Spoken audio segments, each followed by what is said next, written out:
Hey loves, welcome. We're here to share loving vibrations and to encourage oneness.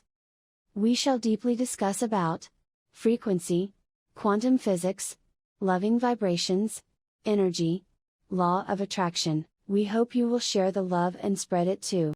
And this power of your imagination, what you place into your imagination, is probably the most important quality that you can have. So that no matter what it is that is taking place, like I've often said, I'm 75 years old now, and never in my life have I ever imagined myself to be poor. Even though I grew up, in a series of foster homes and orphanages, had to work for everything that I've ever had in my life. My mother lived on a very, very tight budget. Just actually literally budgeted every dollar. If she was bringing home $120 a week, every single one of those dollars was accounted for. Part of it went into, she had a little box in there with her little envelopes in it. Part of it went to pay the electric bill. Part of it went to pay, the rent, and part of it went for groceries and all of that. And that's basically how we lived. And when we were all, when I got back with my mom when I was 10 years of age, it was just understood. You go out and you get yourself a paper route, and you contribute and you help out. So, but never, ever in my imagination did ever I place anything there that said that things aren't going to work out for me, that I'm not going to be able to have them. And as I look back at my life and wrote my sort of memoir, I can see clearly now.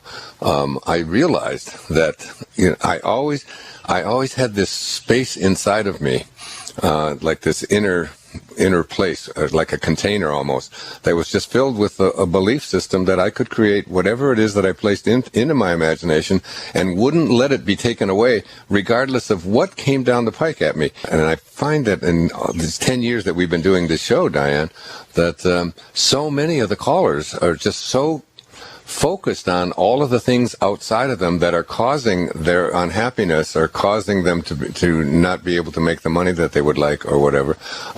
And they don't have, people just don't have within them this unlimited imagination that Einstein said it's much more important and significant than what you know, whatever knowledge that you have, because knowledge is just based on the limited number of things that we all know collectively and individually as people. But our imagination is open to everything. I mean, our imagination can take us soaring, out into the universe, beyond this planet, beyond this solar system, beyond this galaxy. It's literally unlimited. And I was having a conversation last night with my son about this. We got to talking. It was about midnight, and we were just sitting up, and I was talking to him about how powerful do you think your imagination is, and what you can place in there, and how long are you willing to allow something to stay in your imagination before you come along with all of the reasons why that was folly, or that isn't going to work out, or that can't happen. To the self-actualized person, they never place anything into their imagination that they do not want to manifest or create.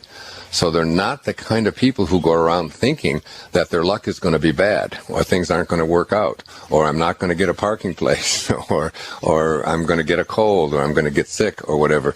Internally within them, if you have a belief system that you can't get sick, and that you're not going to get a cold, that you're not going to get the flu, and so on, your body literally reacts differently in terms of your immune system and I just feel that if you get your immune system so strong, based upon what you placed into your imagination, if you just build it up by watching what you eat, and making sure that you're drinking your juices, and making sure that you're, eating foods that are, they're not loaded with pesticides and so on.